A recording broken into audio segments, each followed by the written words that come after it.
고성에서 시작해 속초, 양양, 강릉, 동해, 삼척, 태백, 정선까지 우리 지역의 이야기와 함께합니다. 민계원의 라디오 동서남북.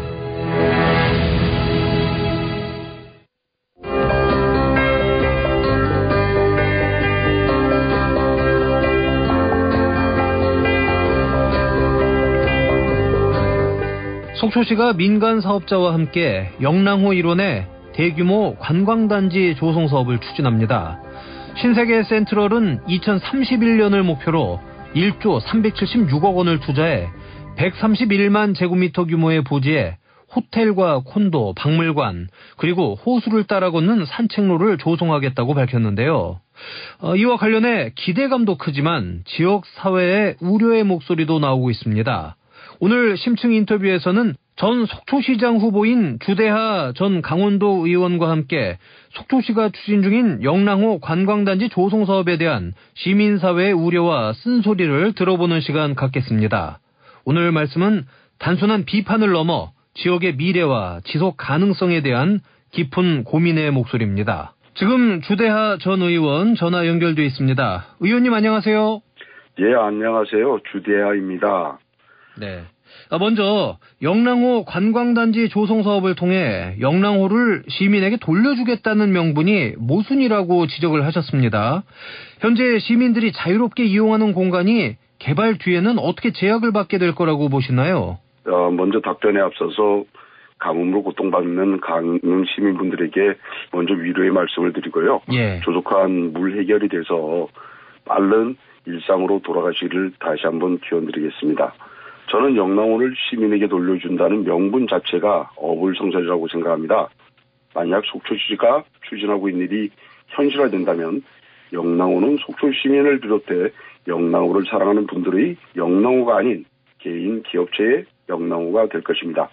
한마디로 소수 사용자의 정원으로 전락할 것입니다. 원 소유자인 속초 주민은 객이 되고 객이 주인이 될 것입니다.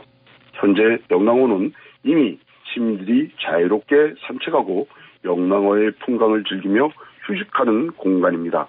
하지만 민간 개발이 진행되면 영랑호 주변은 고급 숙박시설과 상업 공간으로 채워져 시민들이 접근이 제한될 것입니다.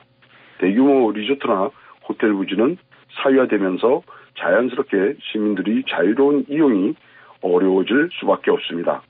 시민들이 걷던 길 대신 기업이 조성한 유료시설과 경관이 그 자리를 차지하게 되는 것이죠.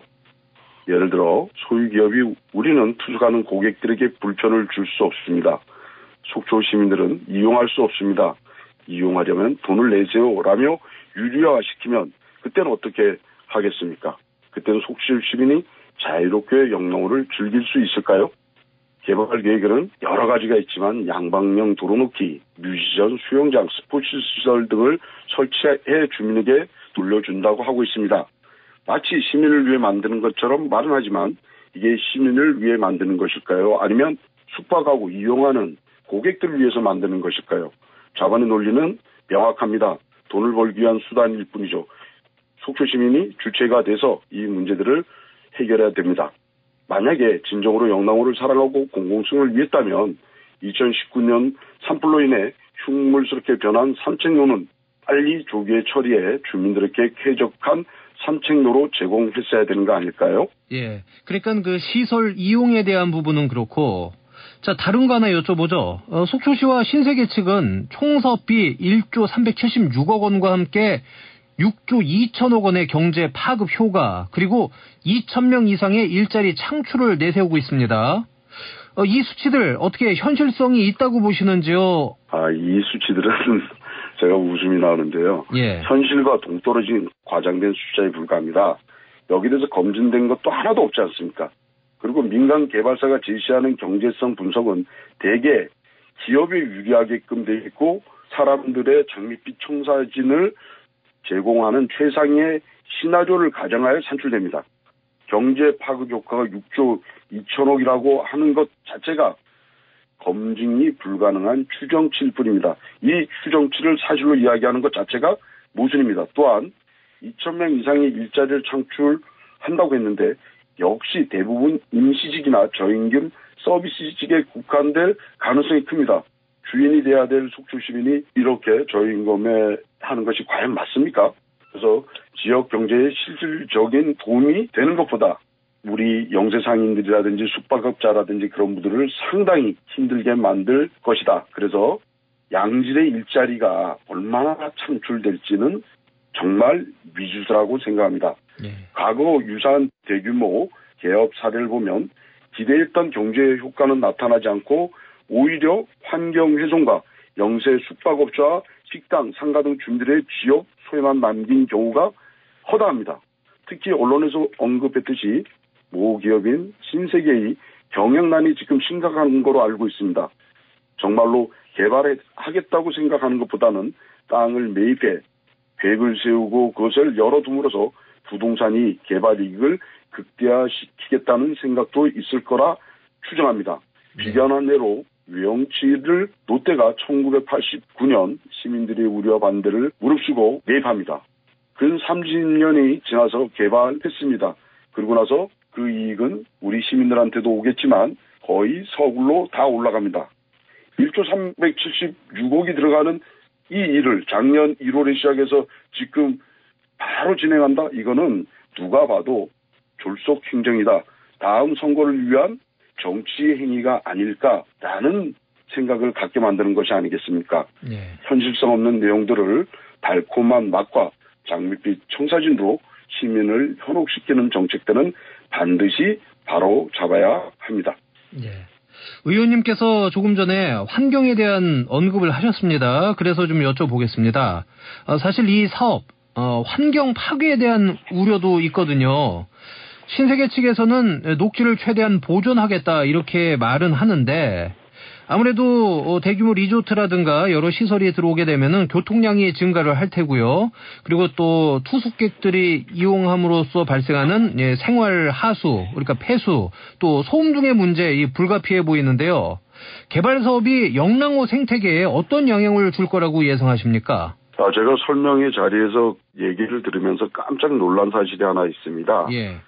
뭐냐면 설명회 자리에서 환경 영향 평가를 했다는데 딱 축이 두 가지입니다. 현재의 상태 그리고 공사할 때의 상태입니다. 만약에 이런 대규모 131만 평방미터에 이른 대규모 개발이 이루어진다면 그 자체로 영랑호의 생태계는 심각하게 위협을 받을 수밖에 없습니다. 녹지를 최대한 보존하겠다는 말은 공허한 약속입니다. 또한 그 주위에 교통량 증가, 교통 혼잡, 주차장 시설, 매연과 소음 이런 것들이 시민들을 상당하게 불편하게 만들 겁니다. 그리고 대규모 숙박시설이 들어옴으로써 영랑호 생태 균형을 무너뜨리고 결국 회복 불가능한 손상을 남길 것입니다. 특히 이병선 시장은 지난 속초 영랑호 부교 철거를 주장하면서 그때 이야기하지 않았습니까? 철거하겠다. 법적으로 처리하겠다.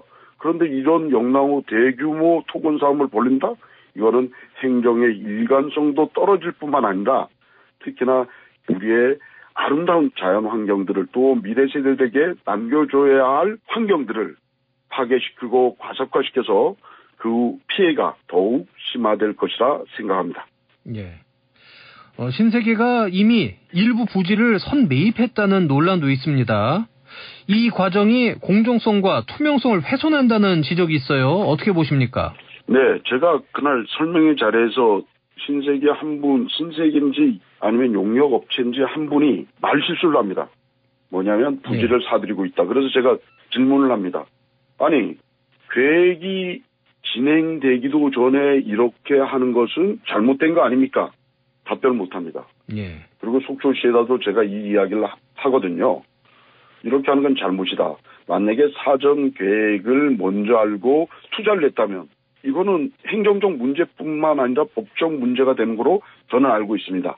속초시가 사업 계획을 발표하기 전에 민간 사업자가 이미 핵심 부지를 매입했다는 것은 일부 정보가 사전에 유출되었거나 특혜를 받고 있다는 의혹을 안 가질 수가 없게 되는 겁니다.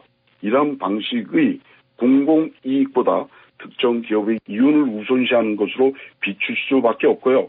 이런 것들은 명확하게 행정 절차를 해야 될 시의 책임이라고 생각합니다.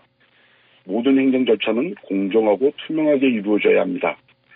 부지매입 과정에 대한 명확한 해명과 책임 있는 조치가 있어야 하고요. 속초시 시의원들이 적극적으로 나서 사실관계를 알아보고 내용이 사실된 행정과 법의 책임을 물어야 합니다. 상식과 원칙이 통하는 공정한 사회를 만드는 데 일조하겠다는 것이 저의 평소 신념입니다. 그리고 의원님, 속초시는 주민설명회와 토론회를 열고 있습니다. 그런데 이게 요식행위가 아닌 진정한 의미의 시민 참여가 되려면 어떤 절차가 필요하다고 보시나요? 주민설명회에서부터 강원도의 관광단지 조성계획을 넘기겠다고 그 설명회 자리에서 이야기했던 시기가 8월 말까지입니다. 지금 안 넘어간 걸로 알고 있는데요. 1조 376억이 들어가는 막대한 자본이 들어가고 환경 문제 등 문제가 생길 수 있는데 이걸 이렇게 처리하는 것이 맞습니까? 결국은 각본에 짜져 있듯이 주민 설명회는 형식적 요식행위에 불과하다고 저는 봅니다. 진정한 시민 참여가 돼야죠. 그리고 이 자리가 일방적인 사업 설명회 자리가 아니고 시민들의 의견을 수렴하고 사업 계획에 반영하는 과정이 필요합니다. 먼저 사업의 모든 정보를 투명하게 공개해야 합니다. 경제성 분석 자료, 환경 영향 평가 보고서 등 모든 자료를 시민들이 쉽게 접근하고 검토할 수 있도록 해야 합니다. 둘째, 시민 토론회나 공청회 등 다양한 시간과 장소에서 개최하고 반대 의견을 가진 시민들의 목소리가 경청돼야만 합니다. 마지막으로 시민들의 의견을 반영한 구체적인 수정안을 제시하고 이 과정이 어떻게 되었는지 공식적으로 기록하고 공개해야 됩니다. 그래서 반드시 시민들하고는 항상 적극적으로 대화하고 의견을 청취해야 된다. 그리고 그 청취된 의견은 반드시 수행될 수 있도록 노력해야 된다. 저는 이렇게 생각합니다. 네. 그 의원님께서 대안으로 체류형 관광 전략을 제시하셨습니다. 이 체류형 관광 전략 어떤 내용인지 좀 먼저 설명해 주실 수 있을까요? 제가 주장하는 체류형 관광은 대규모 시설이 아닌 기존의 자원과 인프라를 활용해 관광객이 체류 시간을 늘리는 것입니다. 그러려면 머무르게 하려면 어떻게 해야 될까요? 즉 콘텐츠가 살아있는 도시로 거듭나야 됩니다. 하드웨어가 아닌 소프트웨어로 그 내용물들을 채워야 됩니다. 다시 한번 말씀드리지만 이제는 건물이나 이런 것을 크게 규모를 키우는 하드웨어보다는 관광 인프라 콘텐츠를 활용한 그런 것을 찾아 발굴하는 소프트웨어 소상공인들이 살아갈 수 있는 속초 시민들이 젠트리피케이션이 안 될 수 있는 그런 내용들이 담긴 정책들이 필요하다고 저는 생각합니다. 네. 의원님, 이번 사업을 둘러싸고 지역사회 갈등이 깊습니다. 마지막으로 속초 시민들께 이 시간을 통해서 전하고 싶은 말씀이 있다면 좀 부탁드리겠습니다. 조금 전에 질문을 하실 때 시민들이 갈등에 대해서 말씀을 하셨어요. 예. 적어도 행정을 하시는 분들이라면 시민들의 갈등을 최소화시키기 위한 방안들을 찾아야 되는 게 아닙니까? 시민들의 갈등 비용이 단지 물리적으로 환산될 수 있지만 그 갈등에 따라서 분열되는 비용은 돈으로 환산할 수 없는 가치를 가지게 됩니다. 시민의 화합을 줘야죠. 또한 우리 속초시가 더 나아가기 위해서는 어떻게 발전돼야 된다고 생각을 하십니까? 제일 먼저 해야 되는 게 뭡니까? 관광을 위해서는 관광 개발, 두 번째는 시민들이 생명과 안전을 지킬 수 있는 우려, 세 번째는 문화, 학생들이나 더 좋은 인재가 육성될 수 있는 교육 등 인프라들을 구축할 수 있는 계획들이 세워져야 됩니다. 그냥 건물만 짓고 영농업 파괴하고 이것은 단순히 우리가 자연을 판 것이 아니고 우리 시민들이 누려야 될 권리들, 이익들 이런 것들을 판 겁니다. 황금알을 낳는 우리의 배를 더 이상 갈라서는 안 됩니다. 사랑하는 속초 시민 여러분, 저는 우리 자녀 세대에게 어떤 속초를 물려줄 것인지 고민해야 합니다. 영랑호를 단순히 호수라고 봐서는 안 됩니다.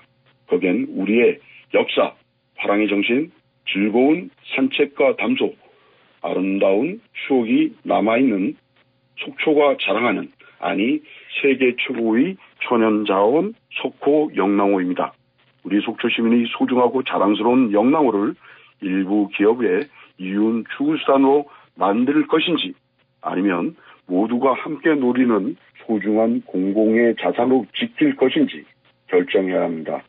네, 지금까지 속초 영랑호 관광단지 조성과 관련해서 주대하 전 강원도 의원과 얘기 나눠봤습니다. 의원님, 오늘 말씀 고맙습니다. 이렇게 불러주셔서 감사합니다.